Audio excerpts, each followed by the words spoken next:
तो दोस्तों नवंबर महीने में तो आईपीओ का लाइन लग चुका है, बट अभी तक आपको एक भी आईपीओ ऐसा नहीं मिलेगा जिसमें आपको अच्छी लिस्टिंग्स मिल सके। एंड अगेन एक हेल्थ इंश्योरेंस वाली कंपनी अपना आईपीओ लेके आ चुकी है जो 7 नवंबर से ओपन होने वाला है। जी हाँ दोस्तों, हम लोग बात करें न्यूवा बुपा हेल्थ इंश्योरेंस आईपीओ के बारे में। तो आप बस इस वीडियो के अंत तक बने रहे, क्योंकि दोस्तों एज यूजुअल हम लोग इस वीडियो में इस आईपीओ के हर एस्पेक्ट के बारे में डिस्कशन करने वाले हैं। वो या इस आईपीओ के जीएमपी के बारे में हो गया, या फिर इस कंपनी के बारे में हो गया, या फिर इसके फंडामेंटल के बारे में हो गया, या फिर इसके आईपीओ डिटेल के बारे में हो गया। एंड दोस्तों इस वीडियो के लास्ट में हम लोग इस वीडियो के कंक्लूजन के बारे में बात करेंगे कि क्या हमें इस आईपीओ में अप्लाई करनी चाहिए या फिर नहीं करनी चाहिए। एंड अगर अप्लाई करनी चाहिए तो लिस्टिंग गेंस के हिसाब से करनी चाहिए या फिर लॉन्ग टर्म के हिसाब से करनी चाहिए। इसीलिए दोस्तों आप इस वीडियो के अंत तक बने रहें ताकि आपको इस आईपीओ में क्या करनी चाहिए उसका एक बेटर व्यू मिल सके। तो फिर चलिए बिना आपका समय गंवाए सीधा वीडियो में आगे बढ़ते हैं और सबसे पहले बात कर लेते हैं इस आईपीओ के लेटेस्ट जीएमपी के बारे में। तो दोस्तों अगर बात करते हैं इस आईपीओ के लेटेस्ट जीएमपी के बारे में, तो ग्रे मार्केट में अभी इस आईपीओ का कोई डिमांड नहीं चल रहा है। जी हाँ दोस्तों, ग्रे मार्केट में अभी इस आईपीओ का डिमांड 0 है। बट ऐसा नहीं है दोस्तों कि अगर इसका अभी ग्रे मार्केट में डिमांड 0 है तो आगे भी ऐसे ही 0 बना रहेगा, क्योंकि दोस्तों किसी भी आईपीओ का जीएमपी ओवरऑल मार्केट के सिचुएशंस पे डिपेंड करता है। सो फिलहाल अभी मार्केट डाउन ट्रेंड में है, इसीलिए इसके जीएमपी में हमें कोई डिमांड देखने को नहीं मिल रहा है। जब अगेन मार्केट का कंडीशन सही होगा तो हो सकता है कि इसके ग्रे मार्केट में हमें डिमांड देखने को मिल जाए। बट दोस्तों इसके जीएमपी में डिमांड हो या ना हो वो ऑल टुगेदर एक अलग बात है। इसीलिए हमें किसी भी आईपीओ में इन्वेस्ट करने से पहले उस कंपनी के काम, उस कंपनी के सेक्टर एंड उस कंपनी के फंडामेंटल को थॉरली रिसर्च करनी चाहिए। तो फिर चलिए बात कर लेते हैं इस कंपनी के बारे में। तो दोस्तों ये जो कंपनी है वो साल 2008 में इनकॉर्पोरेट हुई थी। यानी देखा जाए तो इंश्योरेंस मार्केट में इस कंपनी को लगभग 16 साल का मार्केट एक्सपीरियंस है, जो काफ़ी अच्छी बात है इस कंपनी के लिए। वहीं दोस्तों ये जो कंपनी है वो 2 ग्रुप का ज्वाइंट वेंचर है, यानी Bupa group and Fettletone LLP group, जो हेल्थ केयर सेक्टर में इंश्योरेंस प्रोवाइड करने का काम करती है। एंड दोस्तों ये ब्रॉडली 2 कैटेगरी में अपने इंश्योरेंस को प्रोवाइड करती है। पहला रिटेल इंश्योरेंस जिसमें फैमिली एंड इंडिविजुअल आ गए, एंड दूसरा ग्रुप इंश्योरेंस जिसमें एम्प्लॉय एंड एम्प्लॉयर आ गए। यानी ओवरऑल ये जो कंपनी है वो सिंगल लोगों को भी हेल्थ इंश्योरेंस प्रोवाइड करती है एंड ग्रुप में भी जो लोग होते हैं उन्हें भी ये हेल्थ इंश्योरेंस प्रोवाइड करती है। सो आई होप दोस्तों ये कंपनी काम क्या करती है वो आपको अच्छे से समझ में आया होगा। वहीं दोस्तों अगर इस कंपनी के पीर ग्रुप के बारे में बात करें तो मार्केट में इसी जैसी बहुत सारी सिमिलर कंपनी है जो पहले से लिस्टेड है। बट अगर इन लिस्टेड कंपनी में से हम कुछ सिलेक्टेड कंपनी के बारे में बात करें तो पहली company star health allied insurance, दूसरी आईसीआईसी लोम्बार्ड इंश्योरेंस एंड तीसरी आपका द न्यू इंडिया इंश्योरेंस हो गया। एंड दोस्तों अगर इन तीनों कंपनी को हम इसके पी वाइज कंपेयर करें तो इनमें से सबसे ज्यादा पी आपका न्यूवा का निकल के आ रहा है। यानी न्यूवा का पी आपको 165 के आसपास है, जबकि इसके सभी पीर का पी 50 के नीचे है। यानी देखा जाए तो अपने पीर के मुकाबले ये आईपीओ जो है हमें महंगी वैल्यूएशन पे मिल रही है। एंड वो भी थोड़ा बहुत नहीं दोस्तों, ये जो कंपनी है अपने पीर के मुकाबले हमें काफ़ी महंगी वैल्यूएशन पे मिल रही है, क्योंकि देखा जाए तो FY24 में इस कंपनी का टोटल अर्निंग 81 करोड़ के आसपास था, जो इसके पीर के मुकाबले काफ़ी छोटी अर्निंग है। यानी दोस्तों अर्निंग के मामले में तो ये कंपनी अपने पीर के मुकाबले कहीं छोटी कंपनी है, बट वैल्यूएशन अपने पीर के मुकाबले कहीं ज़्यादा मांग रही है, जो कहीं भी जस्टिफाई नहीं कर रहा है इसके इन्वेस्टर्स के लिए।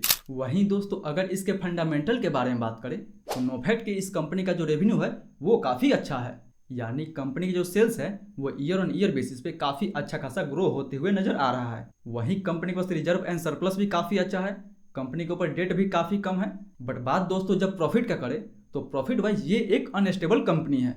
यानी देखा जाए दोस्तों तो किसी ईयर में ये जो कंपनी है वो प्रॉफिट मेकिंग रही है एंड किसी ईयर में ये एक लॉस मेकिंग कंपनी रही है। यानी 2022 में ये एक लॉस मेकिंग कंपनी थी एंड अगेन ये FY23 एंड FY24 में एक प्रॉफिट मेकिंग कंपनी थी। बट बात दोस्तों अगर FY25 के फर्स्ट क्वार्टर का करें तो FY25 के फर्स्ट क्वार्टर में ही ये कंपनी 18 करोड़ का लॉस बुक कर चुकी है। यानी जहां FY24 में ये कंपनी प्रॉफिट मेकिंग थी, वहीं 25 के फर्स्ट क्वार्टर में ये एक लॉस मेकिंग कंपनी बन चुकी है। बट अगेन दोस्तों हमें किसी भी कंपनी को उसके एक क्वार्टर पे बिल्कुल जज नहीं करनी चाहिए, इसीलिए मैंने इसका वैल्यूएशन निकालने के लिए FY24 तक का ही डाटा लिया हुआ है। बट अगर आप इसका वैल्यूएशन FY25 के फर्स्ट क्वार्टर के हिसाब से निकालिएगा तो ऑब्वियसली ये कंपनी एक लॉस मेकिंग कंपनी है, तो इसका पी भी आपको माइनस में नजर आ सकता है। सो फंडामेंटल वाइज दोस्तों ये कंपनी उतनी ज्यादा अच्छी भी नहीं है।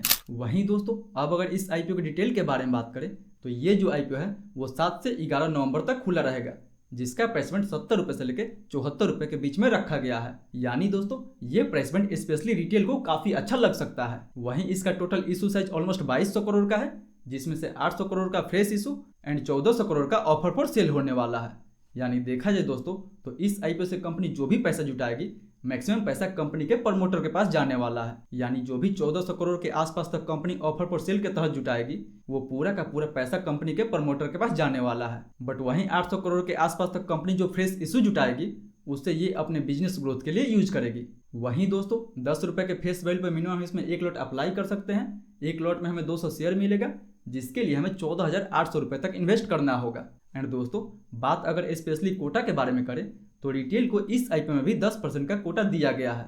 यानी देखा जाए तो ये कंपनी भी एक लॉस मेकिंग कंपनी है, इसीलिए सेबी के रूल के अनुसार इस आईपीओ में भी रिटेल को 10% का ही कोटा रखा गया है, जो specially as per my point of view ये रिटेल के लिए काफी अच्छा है। वहीं इसका अलॉटमेंट आपको 12 नवंबर को के फिंट के वेबसाइट पे एंड लिस्टिंग इसका 14 नवंबर को देखने को मिल जाएगा। तो दोस्तों ये तो रही इस आईपीओ के कंप्लीट डिटेल के बारे में। तो चलिए दोस्तों फाइनली अब बात कर लेते हैं इस वीडियो के कंक्लूजन के बारे में कि हमें इस आईपीओ में अप्लाई करनी चाहिए या फिर नहीं करनी चाहिए। तो दोस्तों अगर सबसे पहले बात करें कि क्या हमें इस आईपीओ में लिस्टिंग गेन्स के लिए अप्लाई करनी चाहिए या फिर नहीं करनी चाहिए, तो देखिए फिलहाल अभी इसके ग्रे मार्केट में कोई डिमांड नहीं चल रहा है। बट ऐसा नहीं है दोस्तों कि अभी इसके ग्रे मार्केट में डिमांड नहीं है तो आगे भी इसका ग्रे मार्केट में डिमांड नहीं रहेगा। जी नहीं दोस्तों, हो सकता है कि आगे जब मार्केट सही हो तो इसके जीएमपी में हमें डिमांड देखने को मिल सकता है। सो इसीलिए आपको इस आईपीओ के रेगुलर जीएमपी की अपडेट लेती रहनी चाहिए। एंड दोस्तों अगर आपको इसके लेटेस्ट जीएमपी की जानकारी चाहिए तो उसके लिए आप हमारे टेलीग्राम ग्रुप से जुड़ सकते हैं, जिसका लिंक नीचे डिस्क्रिप्शन बॉक्स में दिया गया है, जहां पे आपको हर सुबह डेली लेटेस्ट आईपीओ का अपडेट मिल जाता है। सो मेक श्योर दोस्तों कि किसी भी आईपीओ के लेटेस्ट अपडेट के लिए आप टेलीग्राम ग्रुप से जुड़ना ना भूलें। सो याद रहे दोस्तों कि फिलहाल अभी तो इसके ग्रे मार्केट में कोई डिमांड नहीं है, बट आगे अगर इसके ग्रे मार्केट में 25% के ऊपर डिमांड जाता है तब आपको इसमें लिस्टिंग गेन्स के लिए अप्लाई करनी चाहिए। अदरवाइज अगर 25% से नीचे डिमांड रहता है तब आपको लिस्टिंग गेन्स के लिए इसको अवॉइड ही कर देनी चाहिए। एंड वहीं दोस्तों अगर बात करें कि क्या हमें इस आईपीओ में लिस्टिंग गेन्स के लिए अप्लाई करनी चाहिए या फिर नहीं करनी चाहिए, तो दोस्तों जैसे कि मैं आपको पहले ही बता चुका हूँ कि ये जो कंपनी है उसका वैल्यूएशन काफ़ी हाई रखा गया है। यानी इससे अच्छा इसका पीयर ग्रुप है जो इससे कम वैल्यूएशन पे एंड इससे काफ़ी अच्छी कंपनी है। सो ये कंपनी फंडामेंटल वाइज भी ठीक नहीं है एंड इसका वैल्यूएशन भी काफ़ी ज़्यादा रखा गया है। एंड जैसे कि दोस्तों आप जानते हैं कि मार्केट में जो भी नई लिस्टिंग होती है उसमें थोड़ा बहुत हमें करेक्शन भी देखने को मिल सकता है। सो मे भी अगर हमको लॉन्ग टर्म के लिए इस आईपीओ में जाना होगा तो हम इसमें इसके करेक्शन के बाद एंट्री ले सकते हैं। बट फिलहाल दोस्तों मैं तो इस कंपनी को लॉन्ग टर्म के लिए अवॉइड करने वाला हूँ। बाकी बात आपका क्या डिसीजन है वो हमें नीचे कमेंट करके जरूर बताएं। तो आई होप दोस्तों आज का यह वीडियो आपको काफ़ी इन्फॉर्मेटिव लगा होगा। अगर वीडियो अच्छा लगे तो वीडियो को लाइक करें, चैनल को सब्सक्राइब करें एंड जो भी आपका सवाल है मेक श्योर के नीचे हमें कमेंट करके पूछना ना भूलें। मैं कोशिश करूंगा कि आपके कमेंट का 20 मिनट के अंदर रिप्लाई दे सकूं। फिर मिलते हैं अगले वीडियो में, तब तक के लिए सेफ इन्वेस्टिंग।